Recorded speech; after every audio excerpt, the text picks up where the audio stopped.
Padre bendito y Dios de la gloria, una vez más, Señor, venimos delante de tu presencia, dándote gracias, oh Dios Todopoderoso, por esta gran bendición que vamos a recibir en este día, Señor, en esta noche. Gracias, Señor, oh Dios, por este manjar que tú tienes preparado para cada uno de nosotros, Señor.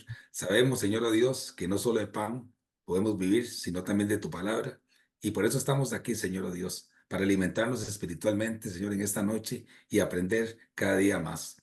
Que todo lo que aprendamos hoy quede grabado en las tablas de nuestro corazón y que así también se las podamos transmitir a todas aquellas personas que necesitan de tu palabra. Gracias te damos, oh Dios Todopoderoso, en el nombre de Cristo Jesús. Amén y amén. Amén, amén.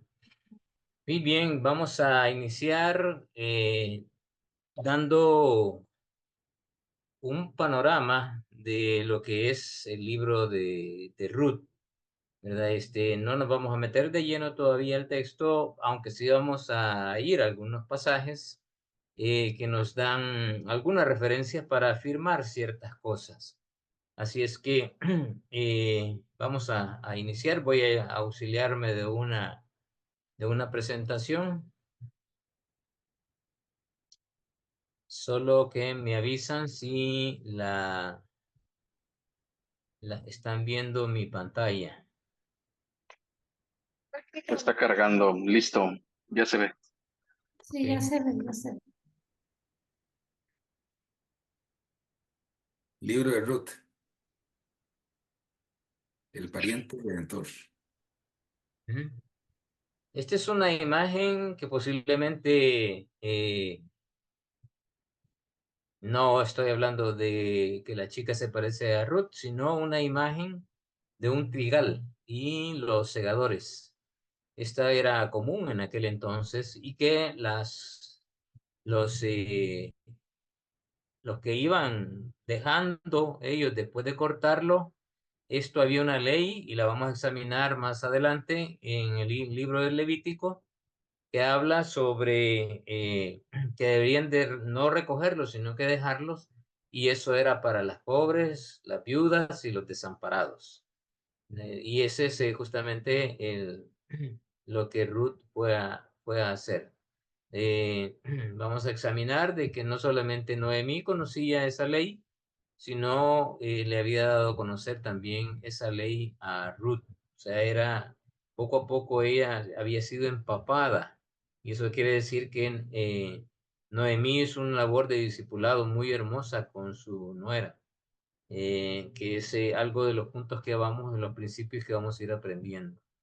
Este es el trigal, ya está listo para la siega, ya está amarillo, porque también hay trigo verde, ¿verdad? Que es cuando comienza a crecer. Es parecido, si ustedes vieron la película Gladiador, cuando él va entrando al campo del trigo, se miran los trigales y en la brisa, ¿verdad? Que está moviendo las espigas. Pariente redentor, el Goel. Ahorita no voy a explicar qué es el Goel, pero vamos a ir poco a poco. Eh, eh, ¿Por qué razón el Goel, verdad? ¿Quién es ese señor que está ahí? Este es uno de los versículos en el libro de Ruth que son de los más puntuales, ¿verdad? Son dos versículos. Y dice, y las mujeres decían a Noemí, loado sea Jehová, que hizo que no te faltase hoy pariente. Esta es la gente del pueblo de Belén que le están hablando a Noemí. Que no te hizo falta hoy pariente, cuyo nombre será celebrado en Israel, el cual será restaurador de tu alma y sustentará tu vejez, pues tu nuera que te ama lo ha dado a luz y ella es de más valor para ti que 7 hijos. Este es lo que se considera una cita mesiánica en la cual se habla de Cristo. Como digo, la vamos a estudiar y vamos a meternos un poquito más a esta parte en el capítulo 4 y no olvidar, ¿verdad? Que esta es nada más la primera parte. es imposible que en 8 sesiones veamos los 4 capítulos para todo lo que tiene, ¿verdad? Aparentemente es un texto que no le podríamos escudriñar mucho, pero tiene tremendas cosas que aprender, ¿verdad? Y la idea no es correr, sino que aprender y ir despacito, pero bien con certeza de lo que estamos estudiando. Ruth, algunos aspectos generales de Ruth. Podríamos decir que la paternidad del libro es desconocida. No se sabe exactamente quién fue el que escribió este libro, ni nadie se ha atrevido a decir quién fue, ¿verdad? No se sabe. ¿Cuándo ocurrió esta historia? En los días de que gobernaban los jueces. Eso lo dice Ruth 1:1. Así es que le voy pidiendo al hermano Roberto que nos ayude a leer algunos textos de los que están ahí ya en esta presentación. Así que si alguno otro va buscando jueces 21-25 sería ideal, y otro que busque Levítico 26, así nos ahorramos el tiempo y avanzamos. Robert, Amén. Ruth, capítulo ¿sí? 1, versículo 1. Ajá, Aconteció que en los días que gobernaban los jueces, que hubo hambre en la tierra, y un varón de Belén, de Judá, fue a morar en los campos de Moab, ok. él y su mujer, y 2 hijos Ujú. suyos. Hasta ahí, Robert, está bien.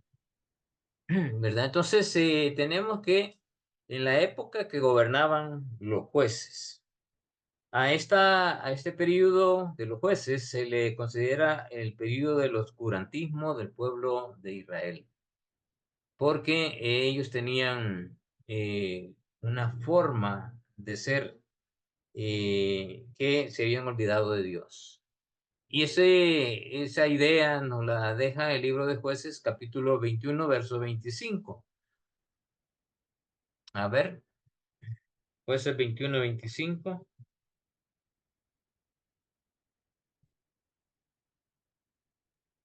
Amén. Yo lo leo, pastor. A ver, En estos días no había rey en Israel, cada uno hacía lo que bien le parecía. ok. Entonces ahí tenemos más elementos de juicio. No había rey en Israel, no estaban gobernando. Acuérdense que eh, la primera forma de gobierno que el pueblo de Israel tuvo fue una teocracia. Dios estuvo al frente del pueblo de Israel durante muchos años.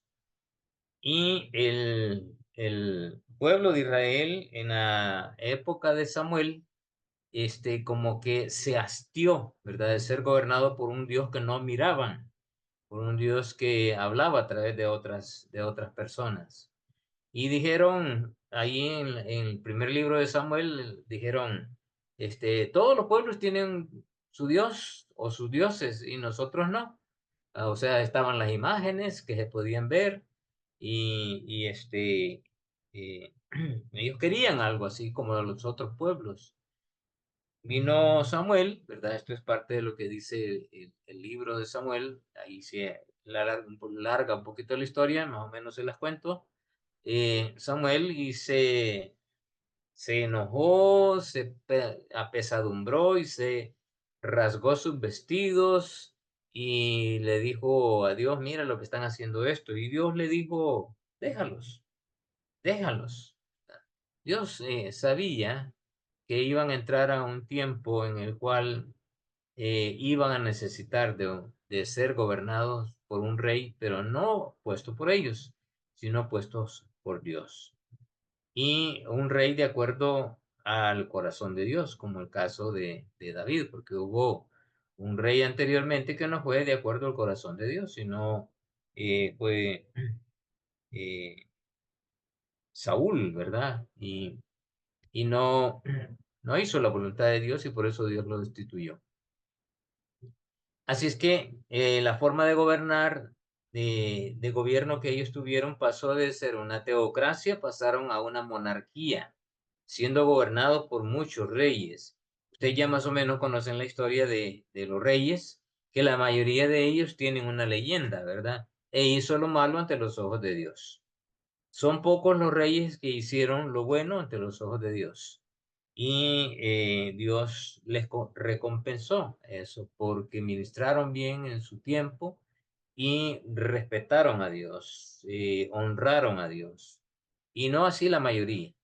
Pero a pesar de eso, Dios siguió mostrando su amor, su benevolencia para con ellos, hasta el momento en que Él les profetizó a través de los profetas, y el último profeta antes del cautiverio fue Jeremías, el profeta llorón, ¿verdad? Pero muchos dicen que Jeremías fue un ministerio bien fracasado. Para mí es el ministerio más fructífero, porque no le hicieron caso, pero él repitió hasta el último detalle de las palabras que Dios le dijo. Y a pesar de que fue un ministerio bien sufrido, él nunca dejó de hacer lo que Dios le dijo que hiciera. Y lo maltrataron, ¿verdad? Maltrataron mucho a él. Podríamos decir de que quizás si lo comparamos con Jonás, Jonás tuvo un ministerio más fructífero, porque Jonás, toda una nación se convirtió por la prédica de Jonás, pero no fue Jonás, fue Dios, ¿verdad? Que quiso obrar en el pueblo de Nínive, y así lo quiso Dios. Entonces, eh, después de una monarquía, vinieron de una teocracia a una monarquía, y después de una monarquía vinieron a ser esclavos, vinieron a ser dominados por diferentes naciones. Los caldeos fueron los primeros, después de los caldeos fueron los medos persas, después los persas, que quedaron solamente ellos, y después de los persas vinieron los griegos, ¿verdad? Y después de los griegos vinieron los romanos, y al final el reino de Satanás, de acuerdo a la descripción de la estatua en la profecía de Daniel. Así es que esa es la forma en que Dios va a gobernar, y al final pues el reino milenial de Cristo y el, el reino triunfante eterno de nuestro Señor, todos juntos, eh, gentiles, judíos, eh, adorando a Dios, ¿verdad? Y conviviendo con Él. Así es que podríamos, este pequeño resumen, decir de que esta es una etapa de la etapa más oscura del pueblo de Israel, porque cada quien hacía lo que mejor le parecía. Un vivo ejemplo que tenemos es Sansón, ¿verdad? Eh, al final sabemos cómo terminó, pero fue por eso. En la historia de Sansón vemos que cada vez hacía lo que mejor le parecía a él. Ustedes pueden seguir en su manual, tienen ustedes los espacios para ir anotando estos datos, ¿verdad? Así que pueden ir usando ya sus manuales. El tiempo de hambruna era considerado, porque ahí en el versículo 1:1 leyó el hermano Roberto, dice que era un tiempo de hambruna, un tiempo difícil. Y las hambrunas se entendían como una señal de descontento de Dios con Israel infiel. Así los entendían. Cada vez que las hambrunas venían, decían, estamos mal con Dios, ¿verdad? Hay algo que no estamos encajando con lo que Dios quiere, y siempre se tomó eso como una señal de eso. Y efectivamente así era, ¿verdad? Ahí en el libro de Levíticos, capítulo 26, versos 18 al 20, si gustan, lo buscamos y lo leemos. A cada texto vamos a irlo leyendo porque es importante que tengamos. Ve, pastor. A ver, léalo. Buenas noches. Buenas noches. A ver. Levítico 26, del 18 al 20, dice: En- y así aún con estas cosas no me oyeren, yo volveré a castigar 7 veces más por vuestros pecados, y quebrantaré la soberbia de vuestro orgullo, y haré vuestros cielos como hierro, y vuestra tierra como bronce. Vuestras fuerzas se consumirán en vano, porque vuestra tierra no dará su producto, y los árboles de la sierra no darán su fruto. Amén. ¿Ok? Entonces lees parte del juicio que Dios ya había predicho en el libro de Levítico, que cada vez que ellos entraban de desobediencia, cada vez que entraban en olvidarse por completo de Dios y comenzaban a adorar a otros dioses, venían estas calamidades. Y aquí tenemos la confirmación, ¿verdad?, de lo que Dios les dice a los infieles. Es parte del castigo de Dios al pueblo de Israel y no fue la primera ocasión. Así es que ese es un detalle bien importante en el libro de Ruth. Entonces ya tenemos algunas herramientas de juicio en las que podemos afirmar que esta historia se desarrolló en un momento crítico a nivel espiritual, a nivel social. No había un rey en el pueblo de Israel, estaban expuestos a cualquier otro reino. Había una hambruna que hizo que esta familia emigrara de un lugar hacia otro, en este caso de Belén, hacia los campos de Moab, ¿verdad? Y luego vamos a estudiar un poco y vamos a irnos al área, al aspecto geográfico, dónde están los campos de Moab, dónde está Belén y por qué razón se fueron ahí, ¿verdad? Esa es una de las preguntas que vamos a tratar de contestarnos en el desarrollo del curso. Y sabemos pues que es un tiempo que refleja desobediencia, infidelidad, colapso moral definitivamente y gran apostasía. Y además de eso, dificultades físicas. Y ya vamos a ir viendo por qué.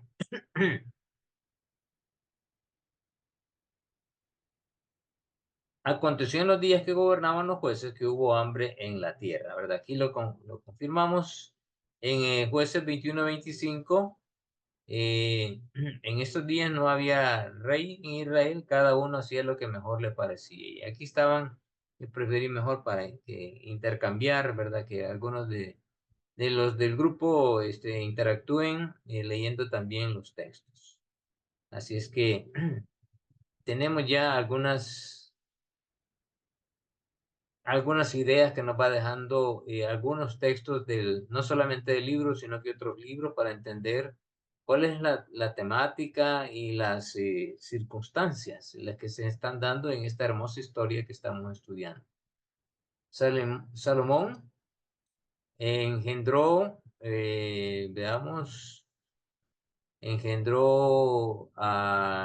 aquí se me oculta. Si ustedes leen esta parte de aquí, porque se me oculta en A mi vos, pantalla.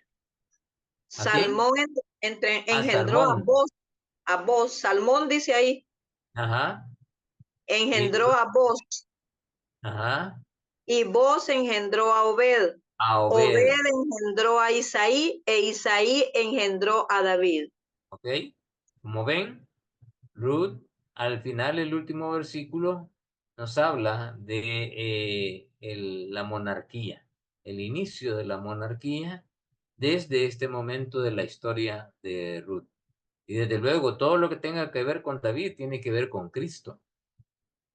En la escritura se considera que se escribió después de David, que David había ascendido al trono. La fecha no se sabe exactamente, pero justamente por esta cita. La fecha y ocasión en sí es posiblemente durante el tiempo de David por la genealogía del libro de Ruth en los versículos 17 y en el versículo 21 del capítulo 4, y vamos a leerlo. Hermano, Sí. No, disculpe, nada más es que ahí dice, en Ruth 4:21 dice Salmón, engendró a vos, pero Ah, así es Salmón, no es Salomón. no, es Salmón. Sí, Sí correcto. es, sí, exacto, es Salmón. No es que esté equivocado, es así es, Salmón. Veamos qué dice eh, el capítulo 4, verso 17, dice de la siguiente manera. Y les dieron nombre las vecinas, diciendo, le haya nacido un hijo a Noemí, y lo llamaron Obed. Este es padre de Isaí, padre de David. Y el 25, perdón, el 25, esto ya pues, está equivocado aquí, es el 21. Salmón engendró a Booz, Booz engendró a Obed, Obed engendró a Isaí, Isaí engendró a David. ¿Verdad? 21, 22. Así que hay que corregir ese 25 del 21. Entonces David ascendió al trono de Judá alrededor del año 1010 antes de Cristo. Y reinó en Judá alrededor de más o menos hasta el año 970 antes de Cristo, el rey David. En el capítulo 4, en verso 17, son los que ya están ahí. Es lo que leímos. Entonces, el género literario de este libro es un histórico narrativo. Es una historia que contiene varias temáticas. Hay un tema central y algunos le llaman la historia romántica, ¿verdad? Del romance entre Booz y Ruth. Pues sí, hay un romance de por medio. Pero el centro de la historia de Ruth no es en sí el romance, sino lo que hay detrás del telón de ese romance. Eso es lo que vamos a ir descubriendo poco a poco. ¿Quiénes son los destinatarios de esta historia? Israel y la posteridad, o sea, todos los posteriores a Israel, incluyendo nosotros, somos los destinatarios del contenido de esta historia, porque no solamente habla de el Goel para el pueblo de Israel, sino que el Goel para nosotros también, ¿verdad? El que hace justicia de parte de Dios. Y vamos a ver que el Goel es Cristo mismo. ¿Cuáles se consideran los versículos claves? Pues el Ruth 1, 16 y 17, el 4 del 5 al 6 y el 17. ¿Por qué razón? Ya lo vamos a ir viendo. Aquí está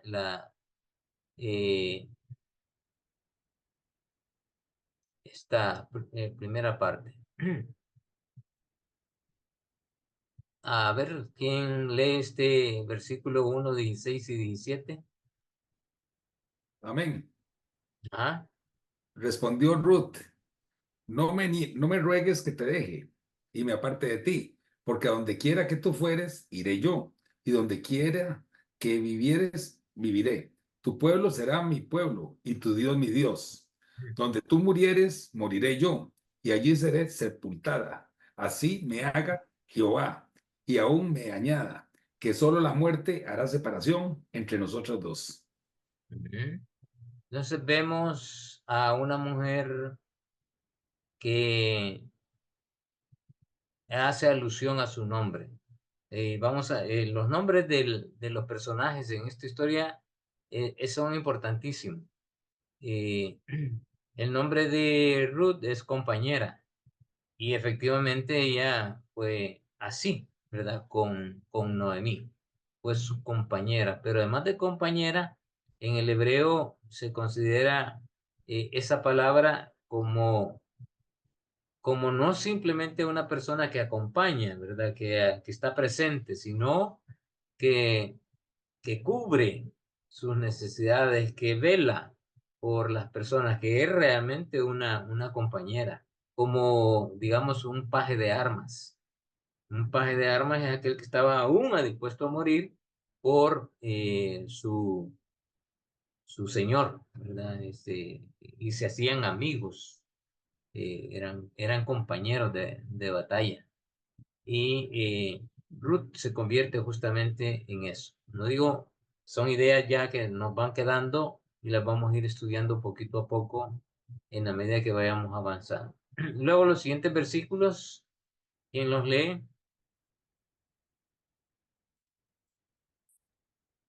Amén. Lo leo, Ajá, pastor.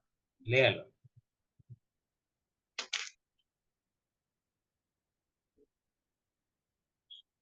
Léalo. Entonces replicó Vos, el mismo día que compres las tierras de mano de Noemí, debes tomar también a Ruth la Moabita, mujer del difunto, para que restaures el nombre del muerto sobre su posesión. Y respondió el pariente, no puedo redimir para mí, no sea que dañe mi heredad. Redime tú, usando de mi derecho, porque yo no podré redimir. Y le dieron nombre las vecinas diciendo, le ha nacido un hijo a Noemí, y lo llamaron Obed. Este es padre de Isaí, padre de David. Ruth 4, 5 al 6 y 17. Como el capítulo 4 es parte de la historia que vamos a estudiar en la parte 2, solamente voy a hacer alusión de que no fue Ruth la que le puso nombre a su hijo, ¿verdad? Ni tampoco fue Noemí, ni mucho menos vos, quienes le pusieron nombre al nieto de Noemí fue el pueblo. El pueblo le puso Obed. Un detalle interesante, ¿verdad? El tema tiene del libro, pues tiene varios temas, pero hay algunos temas que es importante retomarlos y profundizar en ellos. El libro es de carácter bucólico. ¿Qué significa eso? Que evoca a hacer referencias al modo idealizado del campo en la época de Ruth y de Noemí. Y habla de la vida pastoril de esa época, en la forma en que se desarrollaban. Y aquí es donde vamos a ir examinando las leyes que se refieren a la recolección de las gavillas, ¿verdad? Del trigo, que había que dejar las orillas y lo que se iba cayendo, no lo tenían que recogerlo, sino que era para los pobres. Vamos a ver, a estudiar esa ley bien, y otras que tienen que ver con ciertos aspectos que tienen que ver con la cultura y la ley de aquel entonces. Aunque el texto no lo dice, y eso es lo que vamos a ver en el capítulo 3 y 4 en la segunda parte, vamos a ver que la ley dice que a este personaje que está aquí, al pariente que no, porque había un pariente más cercano que vos y que no quiso redimir, ¿verdad? Porque tuvo miedo de perder todas sus propiedades por la ley, que se decía la ley. Y era que al final a este personaje le llamaban la casa del descalzado. Y las mujeres, cuando él no quiso redimir, venían y hacían cola para pegarle una bofetada, ¿verdad? Y todos le gritaban el casa del descalzado. Eso lo vamos a estudiar ahí. Hay una ley sobre eso y describe más o menos lo que yo estoy eh, enunciando. Preguntas hasta acá.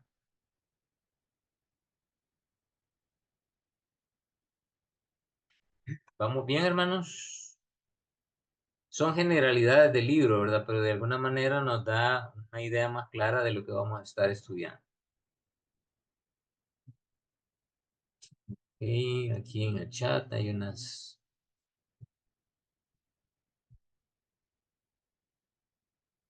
buenas noches, saludos, bendiciones a todos.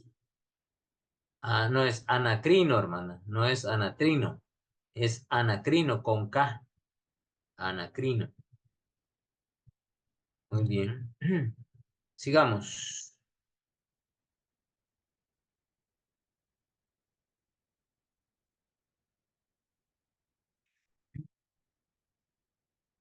el propósito.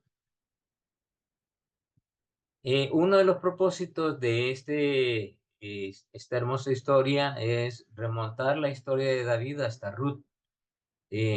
La razón por la cual Dios dejó este libro e inspiró a una persona para que quedara este libro incrustado, esta historia de Ruth la Moabita, tiene un propósito histórico. Marcar el hecho de la paternidad o de las herencias de, de David como el rey, y Cristo como el rey también, ¿verdad? De la casta de David. Entonces, tiene un propósito histórico. Es el único libro que nos narra la procedencia de Cristo, ¿verdad? De quienes realmente vinieron y se cumple en el Nuevo Testamento. Ese es el punto, ¿verdad? Ruth no está desamarrado del resto de la Biblia, al contrario, nos ayuda a entender algunos puntos que no nos dejan claro en el Nuevo Testamento y que se afirman con esta historia. También parte del propósito es demostrar que la religión genuina o la adoración al Dios de las Escrituras no es un monopolio, o sea, no es exclusivo de un pueblo, de una raza, de una nación o de una persona. No, es para todos. Por eso habla de una devoción filial, de acuerdo a Ruth, capítulo 16, capítulo 1, verso 16 al 18, se los leo, y dice, respondiendo Ruth, no me ruegas que te deje y me aparte de ti, porque a donde quiera que tú fueres, iré yo, y en donde quiera que vivieres, viviré. Tu pueblo será mi pueblo y tu Dios será mi Dios. Donde tú murieres, moriré yo, y allí seré sepultada. Así me haga Jehová, y aún me añada, que solo la muerte hará separación entre nosotras dos. Entonces, vemos que habla de una devoción filial. Parte de esto de lo que en el Nuevo Testamento se habla de ese mandamiento, ¿verdad? Un nuevo mandamiento os doy, que os améis los unos a los otros, así como yo os he amado.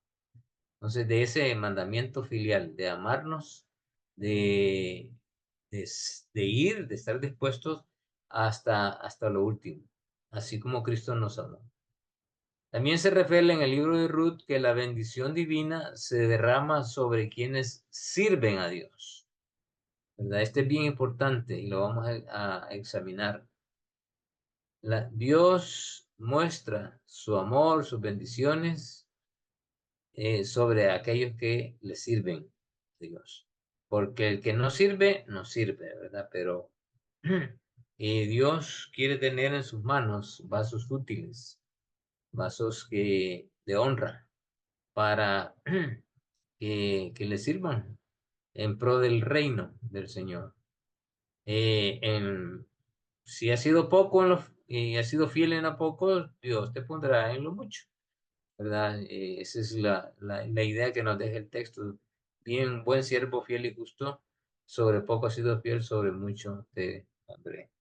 Pues habla de eso, de, de, de ese deseo de servirle a Dios, de ese anhelo de de ser útil en el ministerio en pro del reino del Señor y honrar a Dios a través del servicio. También revela la inclusión de los gentiles, así como los judíos, en las promesas mesiánicas. Y esto más o menos lo vamos a ver más adelante, pero Mateo capítulo 8, verso 1. Así que, hermano Roberto, Mateo 8, versículo 11.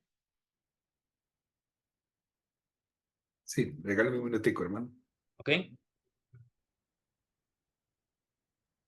gusta, yo lo tengo, hermano. Bueno, léalo usted entonces. Sí, Léelo. Mateo 8:11 dice, y os digo que vendrán muchos del oriente y del occidente, y se sentarán con Abraham e Isaac y Jacob en el reino de los cielos. Ok, aquí está el cumplimiento de ese hecho que ya está afirmándose en el libro de Esther, del oriente y del occidente. Ahora está hablando de todos los lugares, no solamente incluyendo judíos o israelitas también, sino a gentiles. Ese misterio, ¿verdad?, que estaba aparentemente oculto. Vamos a leer Hechos, pero lo vamos a ver más posteriormente, porque vamos a hacer algo más relevante, y lo tengo aquí, ¿verdad? Vamos a ir leyendo. Fíjense bien lo que dice este texto, capítulo 2 del libro de Hechos. Cuando llegó el día de Pentecostés, estaban todos unánimes juntos, o sea, tenían un mismo sentir y un mismo pensar. Estaban todos con un mismo propósito. Y de repente vino del cielo un estruendo, como de un viento recio. Vayan fijándose en las cosas extraordinarias, en las cosas sobrenaturales que pasaron en el libro de los Hechos, sobre este momento, ¿verdad?, en el cual se cumple lo prometido por Dios. Estaban todos juntos y vino del cielo un estruendo, como de un viento recio, que soplaba, el cual llenó toda la casa de donde estaban sentados, y se les aparecieron lenguas repartidas, como de fuego, asentándose sobre cada uno de ellos, y fueron todos llenos del Espíritu Santo y comenzaron a hablar en otras lenguas, según el Espíritu les daba que hablasen. Vamos a hacer una comparación más adelante sobre algunos hechos del Antiguo Testamento también. Entonces vemos que en unanimidad, teniendo el mismo sentir, teniendo el mismo corazón, Dios obra. Y hubo algo extraordinario, ¿verdad? En el cielo un estruendo, como de muchos, una tormenta fuerte. Aparecieron lenguas repartidas, o sea, una cosa extraordinaria.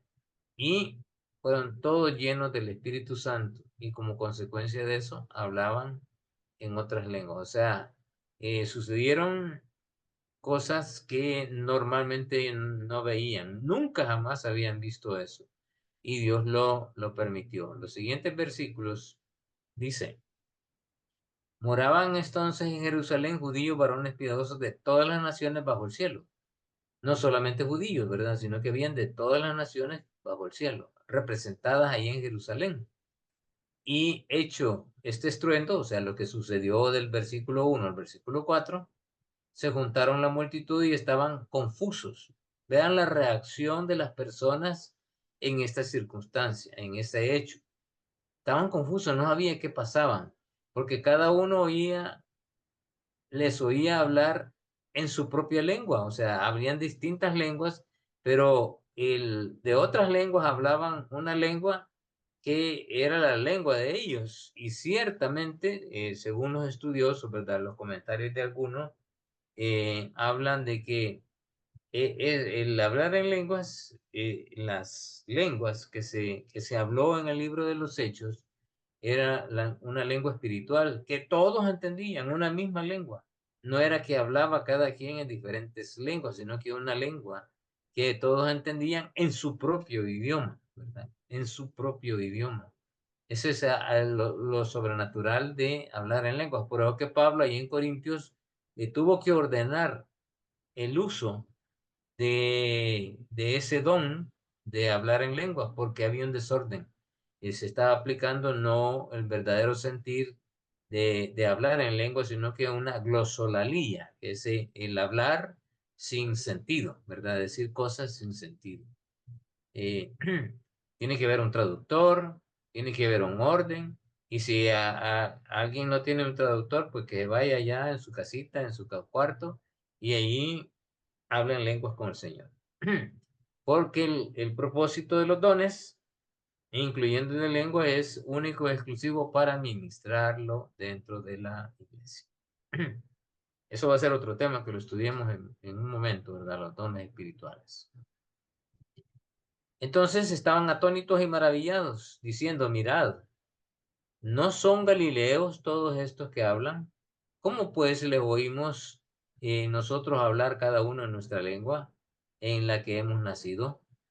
Partos, medos, elamitas, y los que habitaban en Somotavia, entonces tenían su propio idioma, en Judea, en Capadocia, en Ponto, en Asia, en Frigia, en Panfilia, en Egipto, y en las regiones de África, más allá de Cirene, romanos aquí residentes, tanto judíos como prosélitos, cretenses, árabes, les oímos hablar en nuestras lenguas las maravillas de Dios. Y que esto fue algo extraordinario.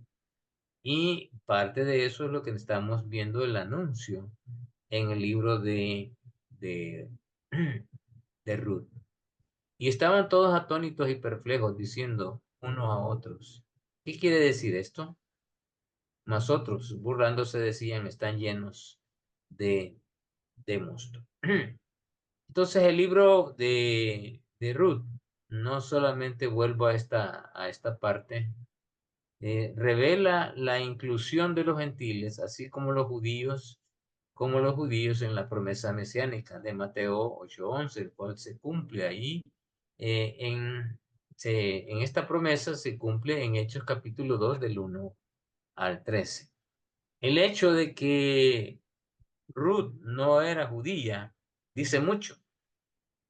Y dice más todavía que ella procedía de un pueblo de Moab. Por eso le llamaban la Moabita. Y vamos a ver, de acuerdo a la Biblia, qué dice Dios de los Moabitas, ¿verdad? Más adelante, no vamos a adelantarnos. Entonces, el propósito revela la inclusión de los gentiles, así como de los judíos, en la promesa mesiánica, la cual se cumple en Hechos capítulo 2. La clase va a durar de 7:30 a 9, ¿verdad? Así que estoy justamente ahora a media hora para poder terminar esta primera clase. Todos sabemos que el capítulo 2 del libro de Hechos, que realmente debería llamarse los Hechos del Espíritu Santo, no los Hechos de los Apóstoles, porque es la obra del Espíritu Santo que se mira en todo el libro de los Hechos. Pero este libro, en el capítulo 2 que acabamos de leer, habla de la fiesta de Pentecostés. Y este es uno de los domingos más importantes del año después de la Pascua. En el Antiguo Testamento era la fiesta de la cosecha y posteriormente los israelitas la unieron a la alianza en el monte Sinaí 50 días después de la salida de Egipto. Y aquí está el punto crucial. La palabra penta habla de 5 y habla de 50, ¿verdad? 50. Y ese es justamente el tiempo que duró desde el partimiento o el pintar, ¿verdad? Los dinteles con la sangre del cordero en el momento que se mató el cordero, hasta que ellos llegaron al monte Sinaí, subió Moisés a recibir la ley. Hasta ese momento habían pasado 50 días después de la salida de Egipto. Y aquí tienen un cuadro comparativo de este hecho de Pentecostés en el Antiguo Testamento y el Pentecostés en el Nuevo Testamento. Eso no lo tienen en su manual, ¿verdad? Eso no está en su manual. Así es que vamos a ir viendo cada uno de estos. vamos a ver, 50 días después de salir de Egipto. Y yo más o menos voy a explicar y voy a leer nada más de todos los textos que están ahí, 2 de los textos. Y los otros los dejo para que ustedes en sus propios estudios vayan descubriendo lo que dice el texto ahí. En Éxodo capítulo 12, vamos todos al libro de Éxodo, en el capítulo 12, en el verso 1, 2 y 6, dice, y habló Jehová a Moisés y a Aarón en la tierra de Egipto, diciendo, este mes será principio de los meses. Para vosotros será este el primero en los meses del año. Hablad a toda la congregación de Israel, diciendo, en el 10 de este mes, tómese cada uno un cordero según la familia de los padres, un cordero por familia. Luego dice el versículo 6, y lo guardaréis hasta el día 14 de este mes y lo inmolará toda la congregación del pueblo de Israel entre las 2 tardes. Luego dice el versículo 12, pues yo pasaré aquella noche por la tierra de Egipto y miraré a todo primo y heriré a todo primogénito en la tierra de Egipto, así de los hombres como de las bestias. Así los hombres como de las bestias, y ejecutaré mis juicios con todos los dioses de Egipto, yo Jehová. Entonces vemos que Dios está ordenando, y es justamente desde ese momento que se comienza a contar, ¿verdad? Y cuando ya llegan al monte Sinaí, han pasado 50 días. En capítulo 19, en el Nuevo Testamento, vamos a ir ahí al nuevo capítulo 19 del libro de Juan. Si alguien lo busca primero que yo, por favor, léalo. Capítulo 19.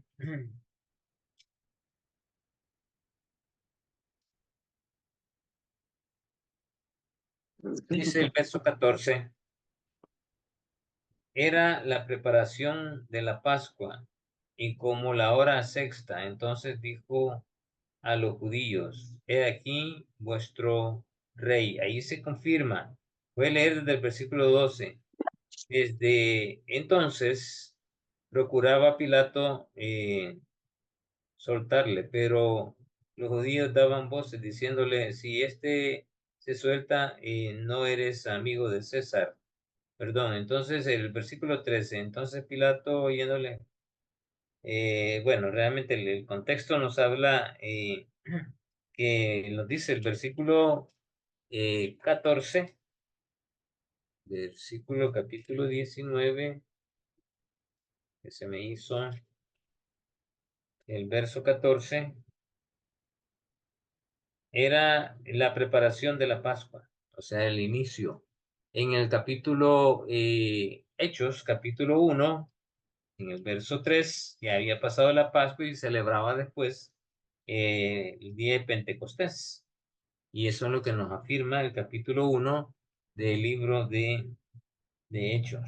Dice en el 1, el versículo 3, y a quienes también después de haber padecido se presentó vivo con muchas pruebas indubitables, apareciéndose durante 40 días. Se habían pasado 40 días después de la resurrección del Señor Jesús, y Cristo en el capítulo 2 se manifiesta la promesa de la venida del Espíritu Santo. Pero veamos el versículo 5. Porque Juan ciertamente bautizó con agua, mas vosotros seréis bautizados con el Espíritu Santo dentro de no muchos días. O sea, esos no muchos días iban a ser 10 días.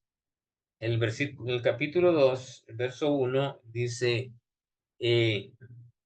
cuando llegó el día de Pentecostés, estaban todos unánimes juntos. Entonces, de la Pascua, de la finalización de la Pascua al inicio de Pentecostés hay 10 días. De este momento en el cual Cristo Jesús se estuvo esos 40 días con ellos y ascendió a los cielos, de ese momento hasta la celebración de el día de Pentecostés hay exactamente 10 días de acuerdo al calendario judío, ¿verdad? Y así se cuentan, así se celebran.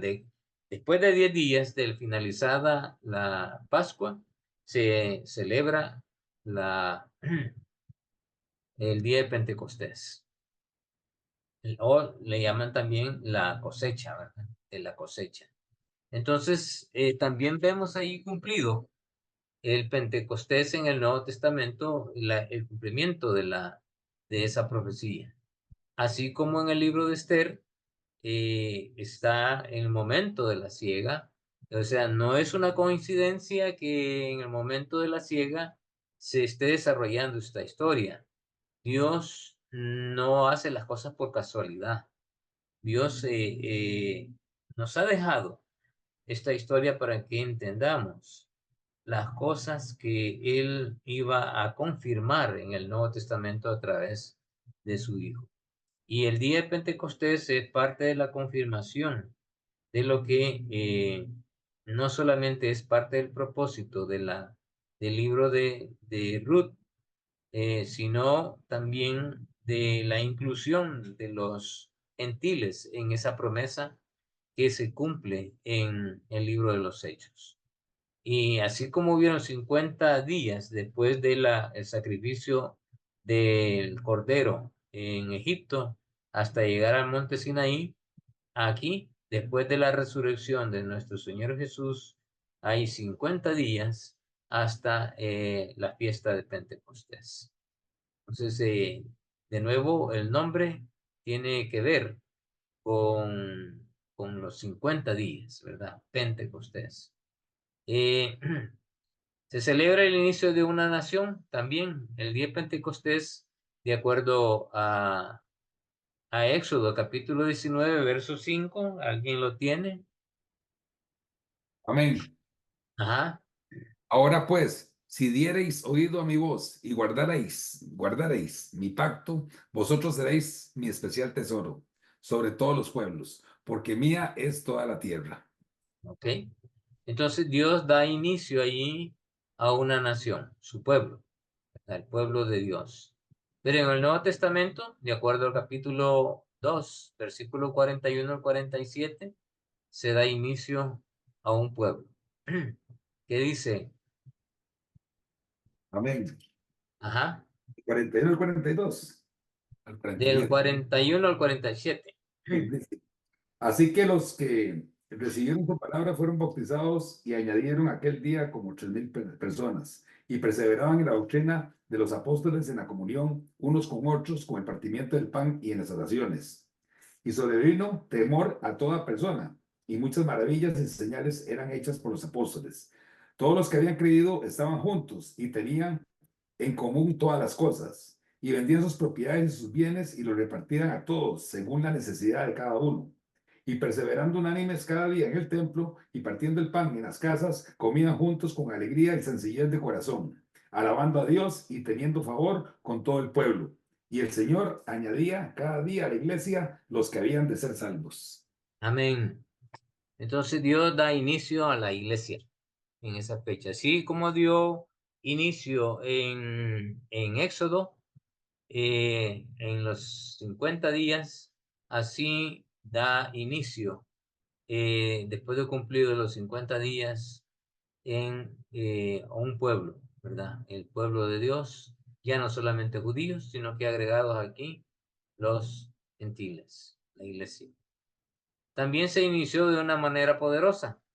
En Éxodo 16, 19, 16 y 18, así como vimos que las cosas extraordinarias que pasaron en Hechos 2. A ver, Robert, Éxodo 19, 16 y 18. Amén. Dice, aconteció que el tercer día, cuando vino la mañana, vinieron truenos y relámpagos y espesas nubes sobre el monte y sonido de bocina muy fuerte y se estremeció todo el pueblo que estaba en el campamento. Todo el monte Sinaí humeaba porque Jehová había descendido sobre él en fuego y humo Ok. subía como el humo de un horno y todo el monte se estremecía en gran manera. Ahora Hechos Amén. Hechos 2, 2 y 3, que es lo que leímos hace un rato. y de repente vino del cielo un estruendo como de un viento recio que soplaba, el cual llenó toda la casa donde estaban sentados, y se les aparecieron lenguas repartidas como de fuego, asentándose sobre cada uno de ellos. Amén. Amén. Entonces, cosas extraordinarias pues, sucedieron en el libro de Éxodo y cosas extraordinarias anunciando no solamente el poder de Dios, sino el inicio de una nueva etapa. Allá la etapa de la liberación de un pueblo, de otro pueblo, pero también la liberación que es representativo para nosotros la Pascua, ¿verdad? Es la liberación del pecado. Así con Cristo, después de la resurrección y el cumplimiento de esta promesa, el día 50, después que Él resucitó, se cumple también esa promesa del dominio del pecado sobre los hombres, mostrando Dios ese poder, el dominio sobre el mal. En Éxodo 32, 28, nos dice que murieron 3,000 almas en esa ocasión. ¿Lo tiene, Robert? Sí, amén. Dice, y los hijos de Leví lo hicieron conforme al dicho de Moisés, y cayeron del pueblo en aquel día como 3,000 hombres. Pero en el Hechos 2:41 es todo lo contrario. Dice, así que los que recibieron su palabra fueron bautizados y se añadieron aquel día como 3,000 personas. Ajá. Entonces, comparativamente, Dios mostró su amor, su misericordia, su bondad para con el pueblo de Israel y las promesas. Y en el cumplimiento de las promesas, Dios siguió trabajando con ellos, aunque toda la generación que salió del pueblo de Egipto murió en el desierto. Una nueva generación fue la que entró a la tierra prometida y por eso hubo necesidad de la repetición como resumida de la ley. Ese es justamente el propósito del libro de Deuteronomio, Deu 2. O sea, no es la segunda ley, sino que una repetición de la ley que ya había sido dada por Dios para esa generación que entró a la tierra prometida, que nació justamente en esos 40 años en el desierto, ¿verdad?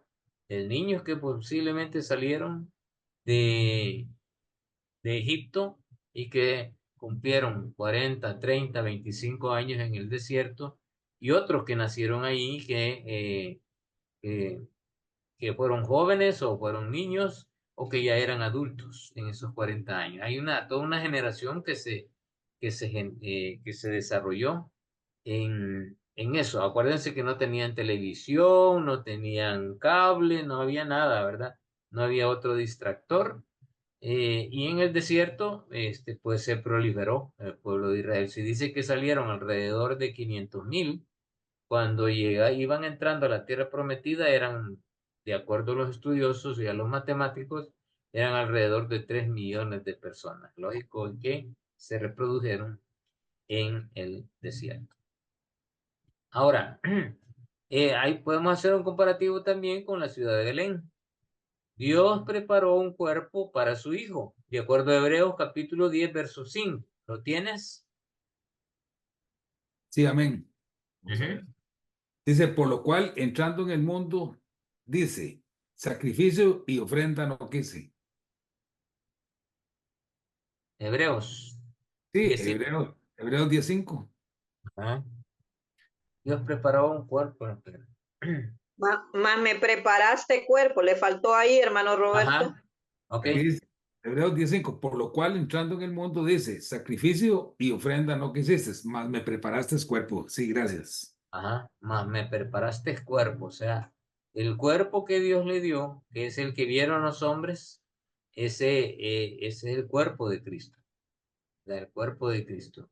Y Dios le preparó ese cuerpo para que morara Dios mismo en ese cuerpo que Dios le dio. También en Belén, ¿verdad? En 1 Corintios capítulo 6, verso 19 y 2 Crónicos 6, 16, veamos. Amén. Primera de Corintios 6:19. Diga. Amén. ¿O ignoráis que vuestro cuerpo es templo del Espíritu Santo, el cual está en vosotros, el cual tenéis de Dios y que no sois vuestros? Ok, Dios preparó un cuerpo, ¿verdad? Y ya vamos a ver cómo lo preparó. A ver qué dice 2 Corintios 6, 16. Amén. ¿Y qué acuerdo hay entre el templo de Dios y los ídolos? Porque vosotros sois el templo del Dios viviente. Como Dios dijo, habitaré y andaré entre ellos, y seré su Dios, y ellos serán mi pueblo.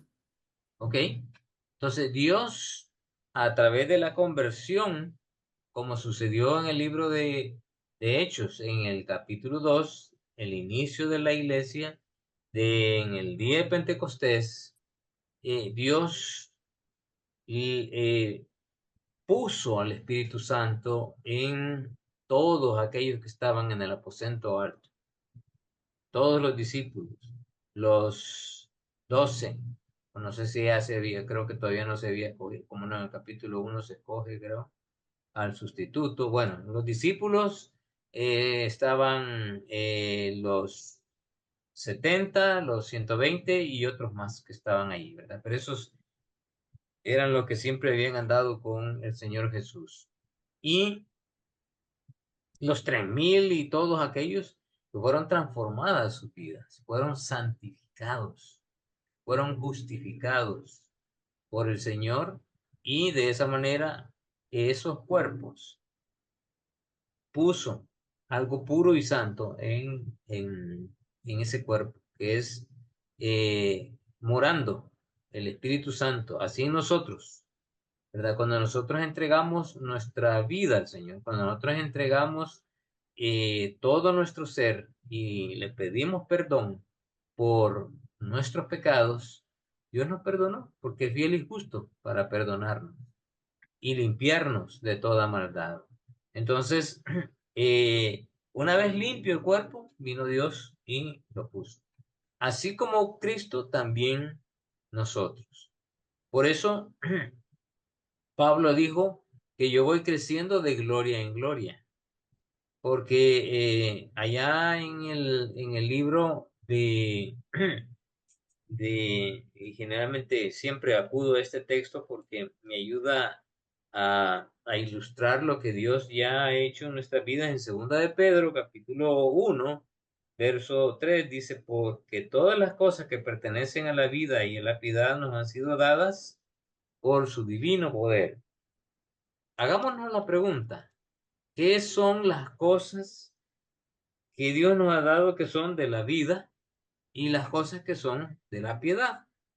¿Qué idea les deja el texto cuando dice, como todas las cosas que pertenecen a la vida nos ha sido dada el Señor? ¿Cuáles son las cosas que pertenecen a la vida? Hermanos, a ver, elucubremos un poquito, ¿verdad? Razonemos entre nosotros mismos. La ¿Qué son familia, cosas? la familia, La familia, muy bien, familia, ¿qué más? Las cosas de la vida, Los alimentos. los alimentos, muy bien. Muy bien, los alimentos, nos ha provisto el Señor de alimentos, no quiere que nos muramos de hambre, ¿verdad? Nuestro Muy bien, ¿qué trabajo también, más? pastor. ¿Cómo? Nuestro trabajo. El trabajo, excelente. También, si ustedes van, lo que acaban de decir, eso se cumplió en un momento también. en el inicio de todo. Vayan pensando, a ver, ¿qué más? El servicio a la iglesia. Servicio a la iglesia. Eso lo vamos a agregar en la otra parte. Ahorita estamos en las cosas de la vida. Todavía no hemos las cosas de la piedad, ¿verdad? Un lugar donde congregarnos, refiriéndonos a la estructura o al edificio donde congregarnos. Ah, Más sería Puede la ser de la vivienda. vida. bueno, vaya, La vivienda. quizás más el aspecto económico, ¿verdad? Que se tuvo para poder Las viviendas que acudir Dios nos a da. esas propiedades. Ajá. ¿Qué dijo, Las hermano viviendas. José? ¿Cómo? La vivienda. La vivienda, ¿verdad? Muy bien. Pero fíjense que hay cosas triviales que aparentemente están ahí, pero no las tomamos en cuenta. Cuando Dios creó a Adán y a Eva, Dios los creó. ¿Y a dónde los puso? El jardín del Edén. En el En el huerto, jardín del Edén. ¿Y qué había en el jardín del Edén? En el huerto del Edén, ¿qué había? Había de todo. Había Todo de para comer. todo, ¿verdad? Había de Claro. todo. Pues había un río, ¿verdad? Habían varios ríos, habían Había plantas, oro, habían plata, todo, de animales. todo. animales. Ah, ajá. ¿Y qué le dijo Dios de todo eso que estaba a su alrededor a Adán y a Eva? Que Que de cuidara todo Todo podían podrán comer comer. menos de uno, De todo podían comer menos de uno, ¿verdad? así, menos de un Así es. árbol. Dios le proveyó de todo lo físico, de todo de la vida a Adán. Le dio la vida, un cuerpo, ¿verdad? Y las de cosas triviales que a veces las pasamos por alto, pero, ay, qué tan importantes son, hermanos. El vestuario, Bueno, que estaba desnudo Adán y Eva, porque no tenían Porque ellos vergüenza estaban delante del desnudos, ellos Señor. estaban pero, desnudos, pero no. Ajá. Pero, pero después se Riquezas cubrieron de habían. hojas. sí, pero hasta que Habían pecaron, riquezas. ¿verdad? Hasta que pecaron. Le Entonces, dio la Riquezas habían ahí. real. ajá. Fíjense que Había nosotros riquezas de las pasamos por mejores alto que unas habían. cosas tan lindas que Dios nos ha dado. Hermano. Este cuerpo es algo maravilloso. Hermanos, ustedes son maravillosos. Ustedes son extraordinarios. Ustedes Amén. son, ustedes son únicos. Dios les ha creado únicos. No hay repetición de nosotros. Nuestras huellas digitales son únicas. Nuestra figura en la mano es única. Nuestra retina es única. No hay ninguna persona que haya existido, que exista y que vaya a existir que sea igual a yo. No la hay. Eso me hace muy exclusivo de parte de Dios.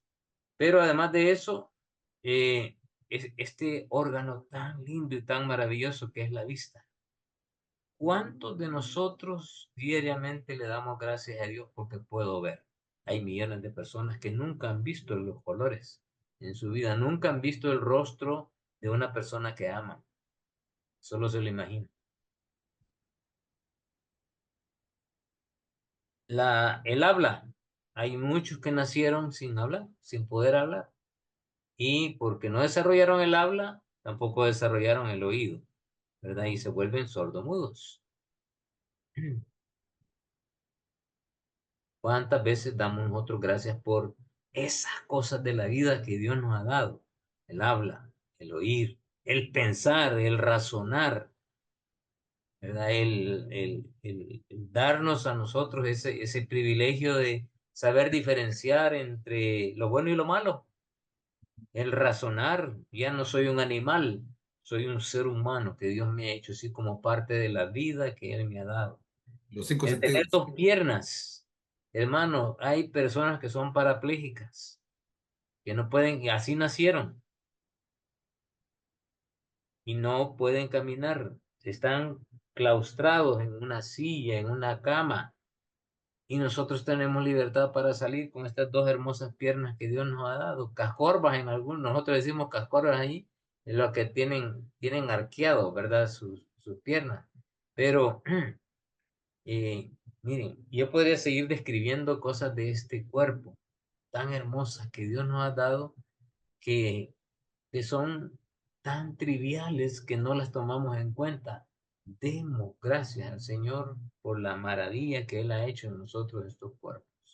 Tengo muchos amigos médicos y les oigo a veces platicar de las maravillas que tienen y siguen estudiando el cuerpo, las enfermedades y todo, y todavía siguen descubriendo muchas cosas de lo que este cuerpo es, de la forma en que Dios lo diseñó, la forma que tiene que ver con el entorno, todo el entorno que Dios nos ha dado, ¿verdad? Entonces, eso es las cosas que pertenecen a la vida. Y luego las cosas que pertenecen a la piedad, que son, ya la hermana ya dijo algo, ¿verdad? O sea, el deseo de servirle a Dios.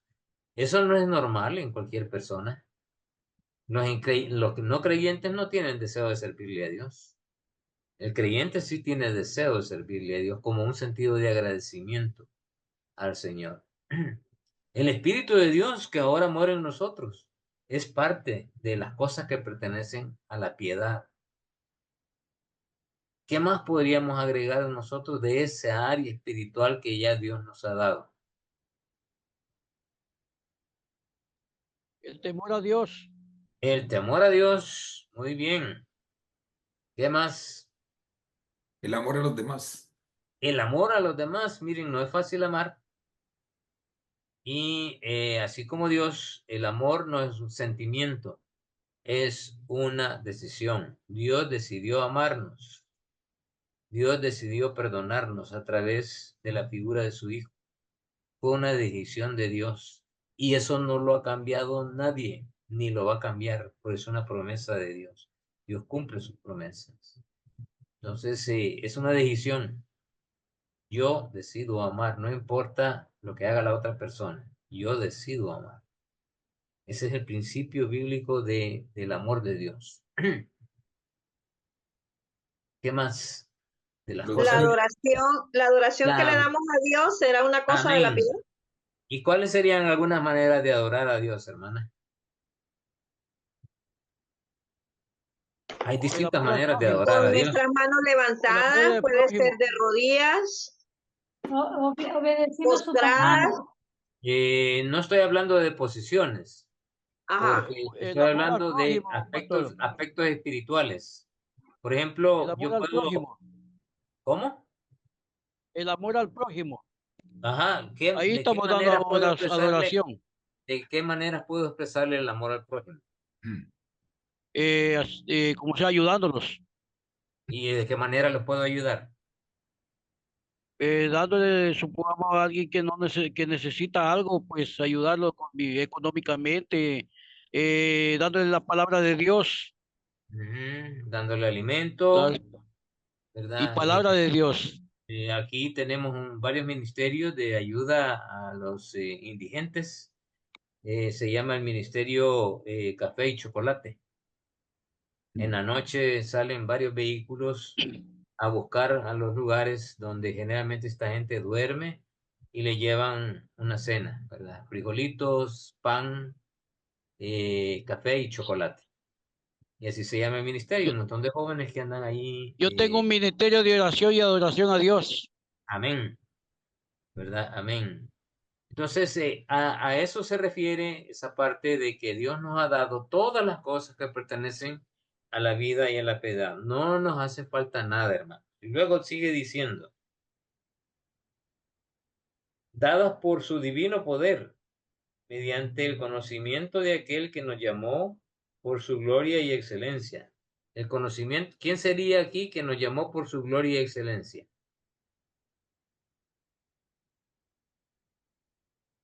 Mediante aquel, dice, que nos llamó por su gloria y excelencia. Por medio de Jesucristo. Por medio de Cristo, ¿verdad? Por medio de las cuales, o sea, la gloria y la excelencia, nos ha dado preciosas y grandísimas promesas. ¿Y para qué nos ha dado eso de acuerdo a este texto? Para que por ellas Para llegasen a que, ser ¿qué? ¿Tienen el texto que yo estoy para, leyendo? Segunda de ese que Pedro, está capítulo en, 2, verso 4. sí, para que por ella llegases a ser participantes de qué. De la naturaleza divina. Ah, qué lindo eso, ¿verdad, hermana? Amén. La salvación. Gloria La al Señor. salvación. Sí, la vida espiritual de nosotros. Dios la inició, pero por una decisión que nosotros tomamos. Y Dios nos santificó, poniendo el Espíritu Santo en nosotros y nos justificó, perdonándonos los pecados por la sangre derramada de Cristo Jesús en la cruz. Y Amén. eso me hace partícipe de esta naturaleza divina, habiendo oído la corrupción que hay en el mundo a causa de la concupiscencia que es mi tendencia natural al pecado. ¿Verdad? Entonces, hermanos, como ven, este libro de Ruth no solamente tiene algunas cosas.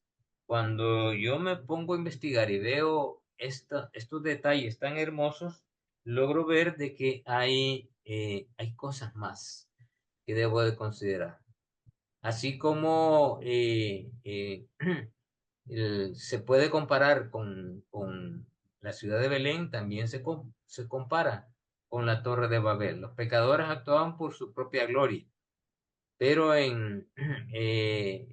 los salvos esperaban por la manifestación de la gloria de Dios en Hechos 2. Allá esperaban su propia gloria, ¿verdad? Ellos conquistar, sentirse orgullosos por sí mismos.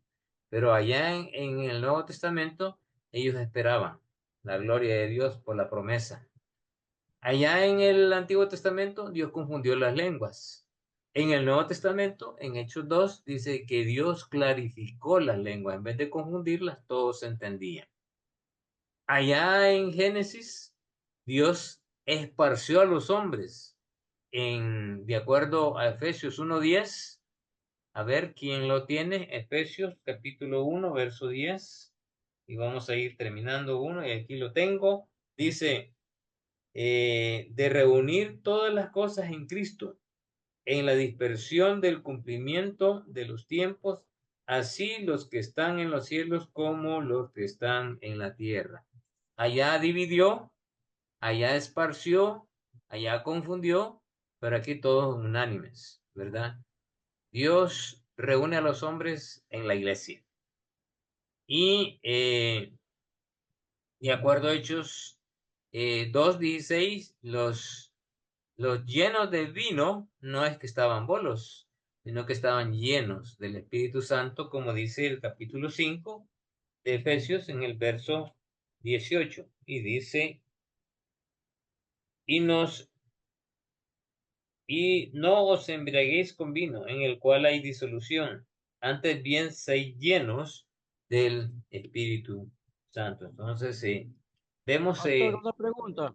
sí, Mire, aquí dice, comparado con la ciudad de Belén, dice, sí, Dios preparó un cuerpo para su hijo. Y sí, dice Hecho 10:5, pero estaba en el ajá. Antiguo Testamento. Ujú. Y acá en el Nuevo Testamento está... No es en Hechos, no es Hechos, es Hebreos 10:5. Perdón, Hebreo ya, listo, está bien, porque yo tenía Ajá. Hechos. No es Hebreos. Hechos Gracias. es HCH. Sí, sí, Ujú.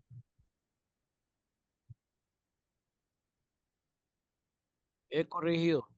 Ajá. Entonces, hermanos, podemos afirmar que el texto de Ruth nos muestra el cumplimiento de la promesa de la redención por medio de Cristo Jesús, de la liberación del pecado por nuestro Redentor, el Goel, Cristo, el pariente redentor. Ese es el tema que vamos a ir desarrollando poco a poco. Entonces, llegamos al final de la primera clase y todavía tengo un par de minutos nada más solamente para escuchar algunos comentarios.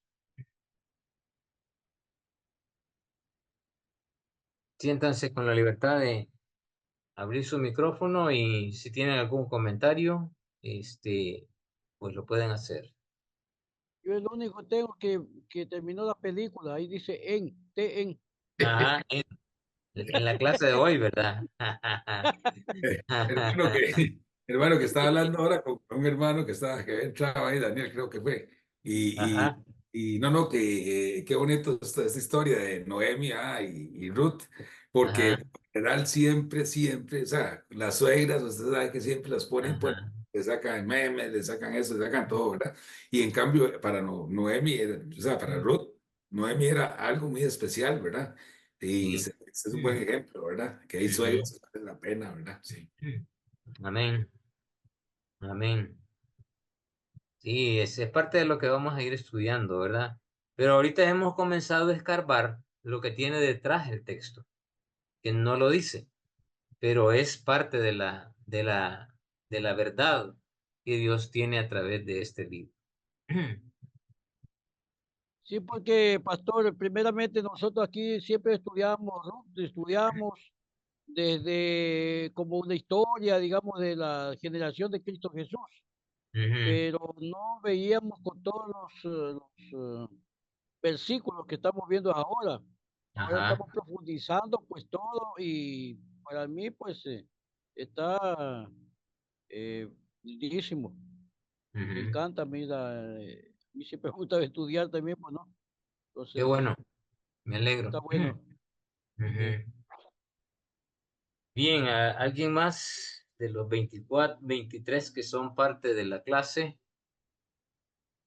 Sí,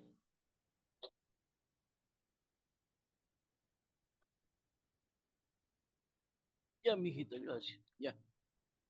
Veo aquí a algunos que no conozco.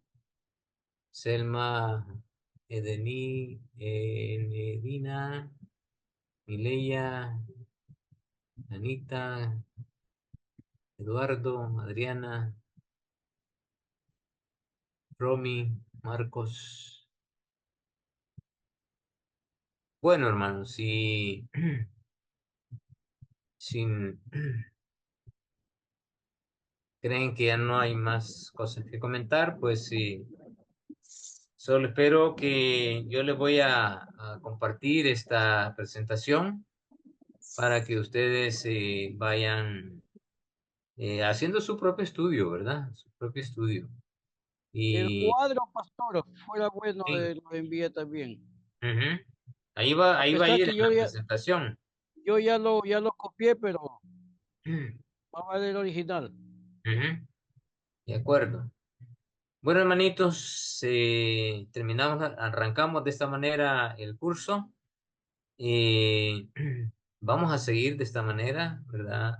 Les pido sus oraciones para que Dios me ilumine para seguir profundizando en este texto y que disfrutemos, ¿verdad? Que disfrutemos juntos del estudio de este libro de Ruth y que veamos todas las cosas hermosas y maravillosas que el Señor nos ha dejado a través de este libro.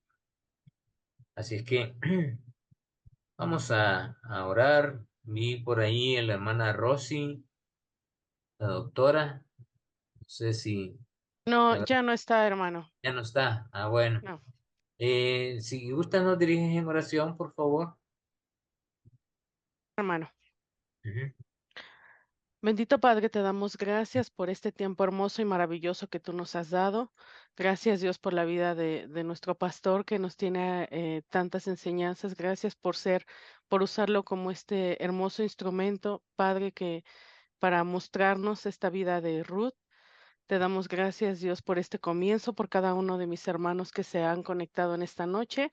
Te ruego por todos los que están inscritos, que tú les ayudes, Padre, a poder estar aquí en esta clase tan maravillosa. Te damos gracias por este tiempo maravilloso y te rogamos, Padre, que podamos estar pendientes para la siguiente clase y todas las clases que tenemos en toda la semana. Te rogamos, Padre, por cada uno de mis hermanos, por sus necesidades y gracias, Padre, por tu infinita misericordia y todo tu cuidado en esta noche. Te rogamos, Padre, por cada uno de nosotros, bendito seas y que esta clase sea siempre para tu honor y gloria.